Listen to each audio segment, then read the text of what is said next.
الحمد للہ رب العالمین۔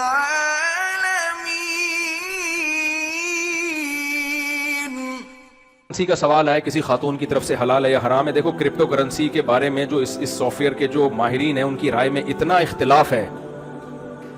پہلے میں نے فتویٰ دیا جائز ہے، ان سے ہمارا رابطہ ہوا، انہوں نے ہمیں پورا سمجھایا ایسے ہوتا ہے ویسے، ہم نے کہا تو جائز ہے، میں نے فتویٰ دے دیا جائز ہے۔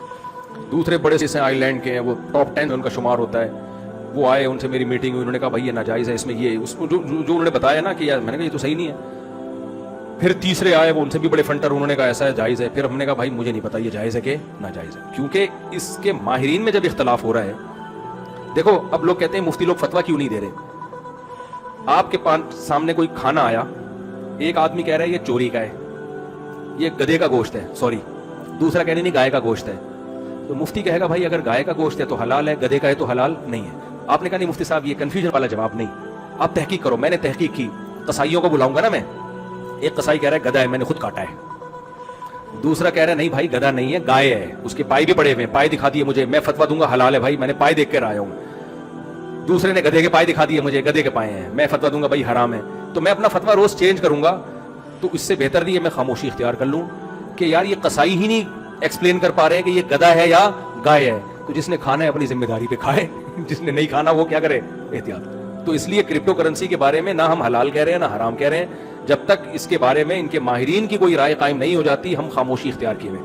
ناجائز بھی نہیں کہتے کہ ایسا نہ ہو آپ کروڑوں کا نقصان کر بیٹھو، کل بولو لو بھائی اب تو مفتی صاحب خود کاروبار کر رہے ہیں، صحیح ہے نا، اور ان کے اب حلال ہو گیا۔ تو اس لیے ہم خاموشی، بھائی جو کرنا ہے آپ خود سمجھو اس کو۔ شریعت کے اصول اور ضابطے میں آپ کو بیان کر دیتا ہوں۔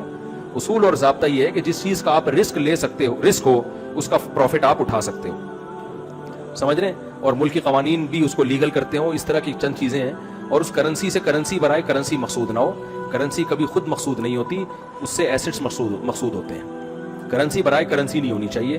پھر کرنسی کو جب کرنسی کے بدلے میں بیچا جاتا ہے تو برابر سرابر بیچا جاتا ہے، اگر اسی جنس کی کرنسی ہے۔ ہاں ڈالر کو روپیے میں بیچ رہے ہیں تو کمی بیشی ہو سکتی ہے، اور شریعت میں یہ کہ دونوں طرف ایٹ اے ٹائم قبضہ ہونا چاہیے جب آپ بیچتے ہیں۔ تو چند اصول ہم بیان کر سکتے ہیں، باقی یہ میری ابھی تک سمجھ میں آیا نہیں ہے، اور ماہرین کی رائے میں بڑا اختلاف ہے اس میں۔ تو آپ کریں اپنی ذمہ داری پہ کر لیں۔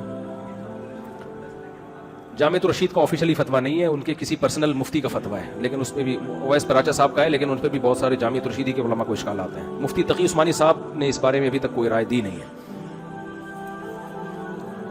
مفتی صاحب میرا سوال یہ کہ داڑھی پر کلر کرنا، خضاب لگانا، براؤن لگا سکتے ہیں، بلیک نہیں لگا سکتے۔ 40 سال کے بعد لائٹ براؤن، کیونکہ آج کل جو ڈارک براؤن ہے وہ بھی بلیک جیسا ہی ہوتا ہے، تو لائٹ براؤن لگا سکتے ہیں 40 سال کے بعد، اور 40 سال سے پہلے بلیک بھی لگا سکتے ہیں۔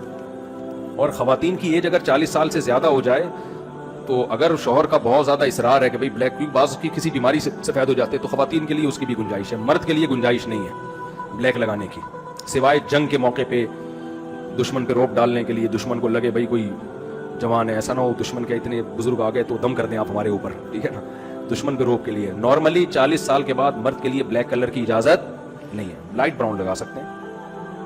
میرا سوال یہ ہے کہ آسٹریلیا میں اسلامک بینکنگ انسٹالمنٹ کم زیادہ ہوتی ہے۔ یار آسٹریلیا میں جو اسلامک بینکنگ ہے اس پہ بہت سارے اشکالات ہیں، مجھے کسی نے بتایا کہ وہ ڈاؤٹ ہے، اس میں ڈرامے بازی ہے، اس میں بینکنگ ہے نہیں۔ اب مجھے حقیقت معلوم نہیں ہے، تو جب تک میں پراپر وے میں اس کی تحقیق نہ کر لوں میں آسٹریلیا میں جو بینکنگ چل رہی ہے اس پہ فتویٰ نہیں دے سکتا کچھ، کیونکہ جب سے اسلامک بینکنگ آئی ہے نا تو کچھ لوگ اپنے منجن بھی بیچنا شروع کر دیا اسلامک بینکنگ کے نام پہ۔ اس کی نگرانی کون کر رہا ہے، کیا کیسے ہو رہا ہے، صرف ٹوپی ڈرامہ تو نہیں ہو رہا، پریکٹیکلی ایسا ہو بھی رہا ہے، بڑا مشکل کام ہے، اس لیے میں کوئی ذمہ داری نہیں لیتا اس کی۔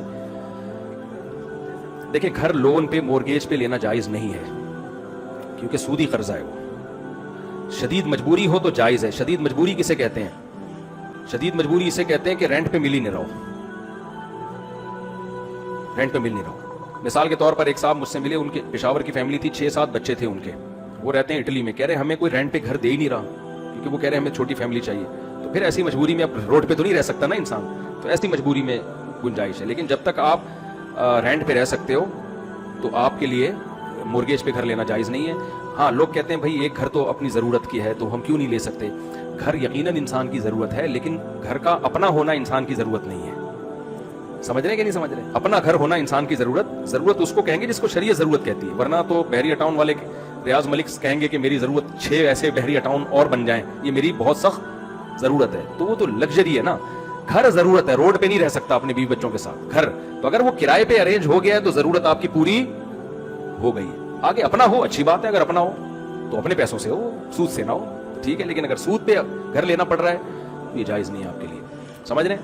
ہاں مجبوری ہو تو ایک الگ بات ہے, مجبوری میں نے بتا دی, رینٹ پہ مل ہی نہیں رہا تو ایک الگ بات ہے.